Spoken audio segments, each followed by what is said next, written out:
હાલમાં લોકસભાની ચૂંટણીનો માહોલ ગરમાયો છે. ઉમેદવારોએ ઉમેદવારી ફોર્મ પણ ભરી દીધા છે.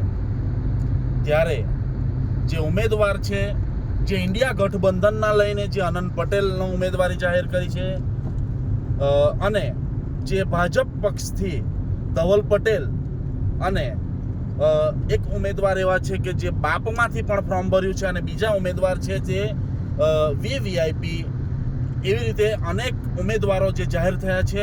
અને એક જે ઉમેદવાર છે જે અપક્ષથી જેણે ફોર્મ ભર્યું છે અને જેણે અપક્ષથી જે ઉમેદવારી ફોર્મ ભર્યું છે એ આપણી સાથે આજે જોડાયા છે, ડિસિઝન ન્યૂઝ સાથે જોડાયા છે. એવા અપક્ષથી ઉમેદવારી જે ફોર્મ ભર્યું છે એવા ચિરાગ પટેલ વાંસદાથી, જે વલસાડ ડાંગ લોકસભાની જે વિસ્તાર છે એમાં જે વાંસદા વિસ્તાર છે એમાંથી આજ જે ફોર્મ ભર્યું છે, અપક્ષની ઉમેદવારી કરી છે, એવો આપણી સાથે જોડાયા છે. આપણે સીધા એમની સાથે વાત કરીએ કયા કારણના લઈને અપક્ષની ઉમેદવારી એમણે જાહેર કરી. જી ચિરાગભાઈ, ડિસિઝન ન્યૂઝમાં આપનું સ્વાગત છે. ખૂબ જ ધન્યવાદ પ્રથમ તો આપને કે આપે અમારા ઇન્ટરવ્યૂ લેવું છું. કે આજ સુધી અમે જોયું છે કે અમે ત્યાં પણ હતા કલેક્ટર કચેરીમાં, તો રાષ્ટ્રીય ચેનલો આવી હતી, ત્યાં લોકોના ઇન્ટરવ્યૂ લેતા હતા, પણ એક અપક્ષ ઉમેદવાર તરીકે અમારું કોઈ ઇન્ટરવ્યૂ લીધું નથી અને અમારા કહેવા છતાંય નથી લીધું. એ ખૂબ જ દુઃખની વાત છે, પણ છતાંય આપના જેવા સ્વતંત્ર પત્રકારિત્વ જે કરે છે એમણે અમને બોલવાનો મોકો આપ્યો, એ બદલ આપનો ધન્યવાદ. ખાસ તો એક વાત કે જે તમે અપક્ષથી જે ઉમેદવારી જાહેર કરી, એવી ઘણી પાર્ટીઓ છે જે ઉમેદવારોને જાહેર કરે છે. તમે કયા કારણથી અપક્ષમાં ઉમેદવારી જાહેર કરી? અપક્ષમાં ઉમેદવારી જાહેર કરવાનો એટલું જ છે કે આપણે એક તો સ્વતંત્ર રીતે લડી શકીએ છીએ. હું પણ કોઈ પાર્ટી સાથે જોડાયો હતો, પણ કોઈક કારણોસર અમે અમારી ઉમેદવારી નોંધાવી છે. તો અમારા જે એજન્ડાઓ છે, અમારે જે કામો કરવાના હતા, અમારી જે વાતો હતી, તે ક્યાંક અમે જોયું કે લોકો સુધી નથી પહોંચી શકતી. એટલે આજે અમારે જાતે જ ચૂંટણીમાં ઉતરવું પડ્યું છે અને આ ચૂંટણીમાં એક કેન્ડિડેટ તરીકે અમે જ્યારે ઉતર્યા છે તો અમે ઘણા મુદ્દાઓ છે કે જેના માટે અમે લડીએ છીએ. જેમ કે આપ જાણો જ છો કે અહીંથી એક બુલેટ ટ્રેન પસાર થાય છે. બુલેટ ટ્રેન બહુ વર્ષોથી મોદી સાહેબનું સપનું છે, પરંતુ જ્યારે બુલેટ ટ્રેનની વાત આવે છે તો હું બુલેટ ટ્રેનનો વિરોધ કરું છું. તમે કહી શકો છો કે હું વિકાસનો વિરોધી છું, અને મેં કેમ આવા વિકાસનો વિરોધ કરું છું તો તેનું પણ કારણ છે. આજે તમે જોઈ શકો કે બુલેટ ટ્રેનનું જે બજેટ છે તે 1,08,000 કરોડ રૂપિયા જેટલું બજેટ છે. ગુજરાતના અંદર ટોટલ ગામો 18,000 જેટલા ગામો છે. બુલેટ ટ્રેન બોમ્બેથી અમદાવાદ સુધી જાય છે તો તેમાંથી 80% વિસ્તાર એ ગુજરાતનો કવર કરે છે અને ફક્ત 20% જેટલો વિસ્તાર એ મહારાષ્ટ્રમાં આવે છે. તો જ્યારે 1,08,000 કરોડનું જ્યારે એનું બજેટ હોય અને ગુજરાતના 18,000 ગામો હોય, તો જો તમે આ બુલેટ ટ્રેન ના બનાવો અને એ પૈસા ગુજરાતના વિકાસ પછાડી લગાવો તો આજે ગુજરાતના દરેક ગામોને 20-20 કરોડ રૂપિયા મળશે અને ગુજરાતના દરેક ગામોનો વિકાસ બુલેટની ગતિએ થઈ શકતો હોત. પણ આજે ક્યાંક સરકારની જે નિયત છે કે જે પોતે એમણે જે જવાબદારી નિભાવવી જોઈએ તો તે નિભાવી નથી રહ્યા અને આવા ધંધડા વગરના કે માથા વગરના વિકાસ કરવાની વાતો કરી રહ્યા છે. તમારો જે વિસ્તાર છે, જે તમે ઉમેદવારી ફોર્મ ભર્યું છે, વલસાડ ડાંગ વિસ્તાર, એમાં પાણીની પણ અનેક સમસ્યાઓ છે. આજ સુધી સરકારે કીધું છે કે આટલા કરોડોનો પ્રોજેક્ટો પાસ થયા છે. ડિસિઝન ન્યૂઝે ઘણીવાર એવા કવરેજો પણ કર્યા છે, અંદરના વિસ્તાર સુધી પણ પહોંચી છે, હજુ સુધી પાણી પહોંચ્યું નથી. એવા વિસ્તારોમાં તમે જશો? અમે જરૂર એવા વિસ્તારોમાં જઈશું. અમે સૌથી પહેલાં તો સરકાર કે પછી સરકારી કર્મચારીઓની મૂર્ખતાની જે વાત છે તે તમને જણાવવા માંગીએ છીએ કે હાલમાં જ આ વલસાડ લોકસભાના અંતર્ગત ડાંગ આવે છે.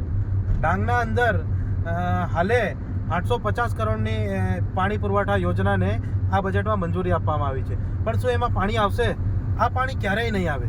આના પહેલાં પણ ત્યાં 155 કરોડ રૂપિયામાં ડાંગ જિલ્લાના અંદર કૂવા ખોદવામાં આવ્યા હતા. તો તમે જો કે કૂવાની હાઈટ કેટલી છે? ફક્ત 35 થી 40 ફૂટ. 35 થી 40 ફૂટના તમે કૂવા બનાવ્યા છે અને જ્યાં 1.5ની મોટરનું પાણી નથી ત્યાં તમે 5ની મોટર નાખી છે અને પાછી સોલર મોટર નાખી છે. તો એ સીધો અને સીધો ભ્રષ્ટાચાર દેખાઈ રહ્યો છે. પ્લસ ડાંગ જેવા જિલ્લામાં કરોડો રૂપિયાની વાસ્મોની યોજના. આજે તમે કપરાડાને જોવો તો એના અંતર્ગત જે એસ્ટોલ પાણી પુરવઠા યોજના જે ચાલુ થઈ રહી છે તેનાથી પણ લોકોને કંઈ ફાયદો મળ્યો નથી આજ સુધી. એ લોકો કોઈ પણ પ્રકારનો લાભ મળવા જઈ રહ્યો નથી. અને આવા તો કરોડો રૂપિયા આજ સુધી પાણીમાં નાખી દીધા છે અને તે પાણીમાં જ વહી ગયા છે. અને ઉપરથી સરકાર, અને આપ જોઈ શકો છો કે અહીં કોઈ પાણીની કમી નથી. જો આપ પાણીની સારી વ્યવસ્થા કરો અને સુચારુ રીતે જો એને વાપરવા માટેની વ્યવસ્થા કરો તો બધાને પાણી મળી રહે એવી પરિસ્થિતિ છે. કોઈ આપણે ત્યાંના પાણી જમીનમાં સૌરાષ્ટ્રના જેવું નથી કે 1200 ફૂટ કે 1500 ફૂટ પર ઉતરી ગયા છે. આજે પણ આપણે ત્યાં પાણી 150 થી 200 ફૂટ પર કે 300 ફૂટ પર લાગી જાય છે. તો પાણીનો સમસ્યાનો નિકાલ થઈ શકે એવું છે, પણ સરકારની ક્યાંક નિયત દેખાય એવું આમાં લાગતું નથી કે પાણીનો નિકાલ કરવા માંગે છે. જી, જે તમારા વાત પરથી જે એવું લાગી રહ્યું છે કે જે સરકાર જે વિકાસની વાતો કરી રહી છે, વિકાસની વાતોને લઈને કદાચ સમાજ વિનાશ થાય એવું લાગી રહ્યું છે.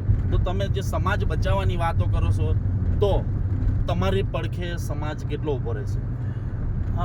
મારી પડખે સમાજ છે જ. હું ભૂતકાળમાં સમાજ પ્રમુખ રહી ચૂક્યો છું. સમાજ જોડે ઘણા કામો કર્યા છે અને સમાજે અમને જોયા પણ છે. આજે સમાજ માટે જ અમને લાગ્યું છે કે અમારે બોલવું જોઈએ એમ. હું કંઈ આ ચૂંટણીમાં એવું નથી કે હું બધી જગ્યા પર મત માંગતો ફરીશ કે મને મતની આશા છે. અમે અપક્ષ તરીકે ઉમેદવારી ભરી છે તો કંઈ અમે જીતી જ જવાના એ પણ નથી. પણ અમે જો ના લડીએ તો પણ એ સારું નથી. અમે આટલા 10-10 વર્ષથી સમાજમાં છે, મહેનત કરીએ છીએ, તો અમારે પણ લડવું જોઈએ એવું અમને લાગ્યું. અને આજે અમે જ્યારે ઊભા રહ્યા છે, પણ ક્યાંક જે પણ આ આદિવાસી સમાજના વિનાશના ભોગે જે વિકાસ થઈ રહ્યો છે તેના અમે સખત અને સખત વિરોધી છે. આપ જોઈ શકો છો કે ભારતમાલા યોજના અંતર્ગત જે રોડ આદિવાસી એરિયામાં બની રહ્યો છે તે ટ્રાઇબલ ડેવલપમેન્ટના વિકાસના પૈસામાંથી 10,000 કરોડ રૂપિયાની જેટલી મોટી રકમ એમાં ફાળવવામાં આવી. આદિવાસીઓના પૈસાથી આદિવાસીઓની જમીન લઈને તમે આદિવાસીઓને જ વિસ્થાપિત કરો છો તો આ ક્યાં સુધી વ્યાજબી ગણાય? અને આ વાત તો આદિવાસીઓને ખબર પણ નથી. અને આ વાત કરશે કોણ? અને આજના નેતાઓ આ વાત કરતા નથી. તો અમારા જેવા જાગૃત લોકોએ કે જેમણે થોડું ઘણું વાંચ્યું છે, થોડું ઘણું જાણે છે અને છતાંય ચૂપ રહી જઈએ તો સમાજ કાલે ઉઠીને અમને મારશે. એના બદલે અમારી જવાબદારી બને છે કે અમે સમાજને શું સાચું છે તેની માહિતી આપીએ. જી, જે તમે જે સમાજની વાત કરી, વિકાસના નામે વિનાશની જે વાત છે, એ જ વાતો તમારા જ વિસ્તારના જે ધારાસભ્ય છે હાલમાં એવા અનંત પટેલજી પણ એ વાત કરી રહ્યા છે. તો એ બાબતે શું કહેશો? અનંત પટેલજી એ વાત કરી રહ્યા છે. મારા ખૂબ જ સારા મિત્ર છે, સારા વ્યક્તિ પણ છે અને એક સારા લીડર છે અને બહુ સારી રીતે લડી શકે છે. અને એમણે હર હંમેશ દરેક આંદોલનમાં અમે ખભેથી ખભા મિલાઈને કામ કર્યું છે.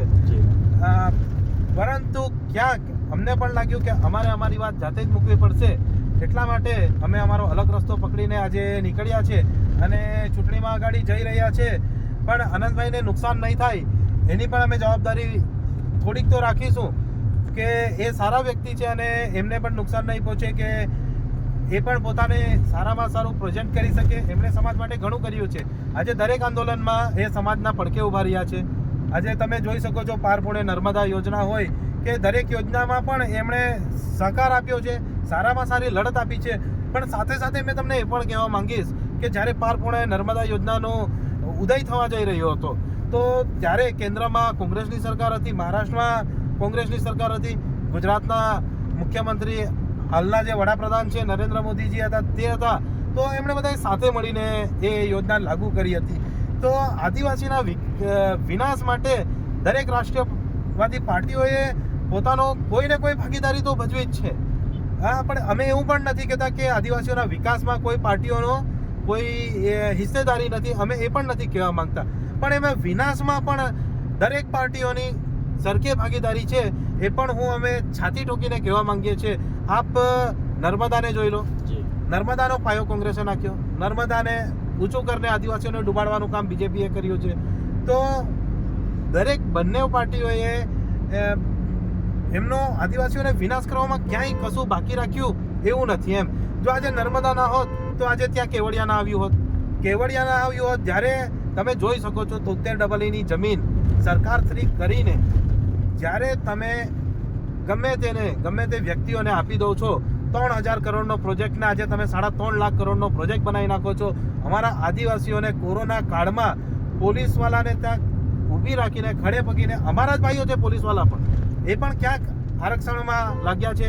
આદિવાસી સમાજના ભાઈઓ છે, એમણે પોતાના ભાઈઓ પર આજે લાકડી ચલાવવી પડે છે, ત્યાં એમને મારવા પડે છે અને પોતાની જમીનમાંથી પોતાના ભાઈઓને કાઢવા પડે છે. અને છતાંય સરકાર એવું કહેતી હોય કે આદિવાસીઓનો વિકાસ છે, તો આદિવાસીઓનો વિકાસને ત્યાં વિનાશ છે. અને જે આદિવાસીઓને તમે ત્યાં નોકરી આપી છે, તો સારી નોકરી આપી છે, ઝાડુ મારવાની. આપે ઝાડુ મારવાની નોકરી આપી, તે પણ કોન્ટ્રાક્ટ બેઝ પર, ને તેમાં પણ સહી તરીકેથી પગાર નથી ચૂકવવામાં આવતો, અને એમાં પણ એમાંના મુકદ્દમો એમનું શોષણ કરે છે. અને છતાંય તમે કહે છે કે એનાથી આદિવાસીઓનો વિકાસ થાય છે. તો આવા વિકાસને અમે હંમેશા વિનાશ કહેશું ને વિનાશ જ કહેશું. જે તમે જે સમાજની વાતો કરી, સમાજના પ્રશ્નોની વાચા આપવાની વાત કરી, એ પ્રશ્નોના લઈને એ તમે સમાજની વચ્ચે જાઓ છો, ચૂંટણી પ્રચાર કરો છો, લોકોનો કેવો પ્રતિસાદ મળી રહ્યો? લોકોનો ખૂબ જ સારો પ્રતિસાદ છે, પણ છતાંય સમાજના લોકો અને સમાજના વડીલ શ્રી અને બધા એવું કહે છે કે આનંદભાઈ પણ સારું લડે છે, તો તમે એમને ટેકો કરો તો સારું. આમ એમને પણ વાત બરાબર છે. સમાજ જે કહી રહ્યું છે કે અપક્ષ તરીકે કદાચ અમે કોઈ વોટ બગાડી શકીએ છીએ, તો અમારે આનંદભાઈને ટેકો કરવો જોઈએ, એ વાત બી બરાબર છે. પણ ક્યાંક અમારે પણ અમારી વાતની રજૂઆત કરવી જોઈતી હતી, એટલા માટે અમે અમારી ઉમેદવારી નોંધાવી છે અને અમે અમારી ઉમેદવારીને ચાલુ રાખીને આજે ચૂંટણી લડી રહ્યા છીએ. જે ટેકા જાહેર કરવાની વાત આવી, કદાચ આનંદ પટેલ સાથે મુલાકાત થાય ને એમની સાથે કદાચ વાતચીત થાય, શું કહેશો તમે, શું કરશો? તો અમારી એટલી જ ડિમાન્ડ છે કે અમારી જે વાતો છે, અમારા જે મુદ્દાઓ છે, તે તમે એ મુદ્દાઓ લઈને ચાલો, એ મુદ્દાઓની ચર્ચાઓ તમે લોકોના વચ્ચે કરો, અને સારામાં સારું એનો પ્રતિસાદ મળે તો અમે એ બાબતે પણ વિચારીશું.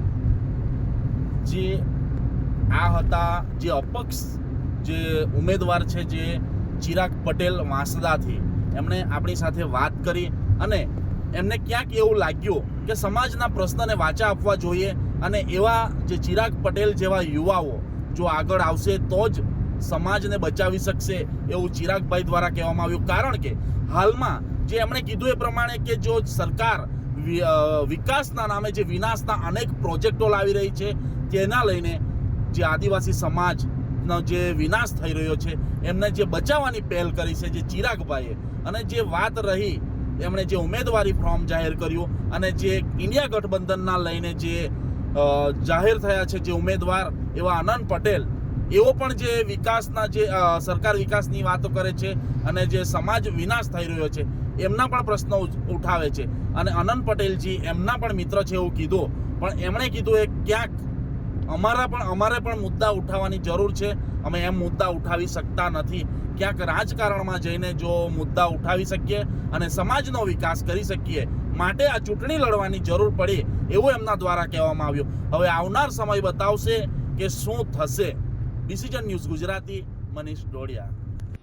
ડિસિઝન ન્યૂઝના બીજા વિડીયો જોવા માટે ચેનલ સબસ્ક્રાઇબ કરો અને બેલ આઇકન બટન પર જઈ ક્લિક કરો. સ્વતંત્ર અને આઝાદ પત્રકારત્વની મદદ કરવા નીચે આપેલા થેન્ક્સ બટન પર જઈ ક્લિક કરો. મદદની કિંમત નિશ્ચિત કરો અને ડિસિઝન ન્યૂઝની આ સફરમાં અમારા સાથી બનો.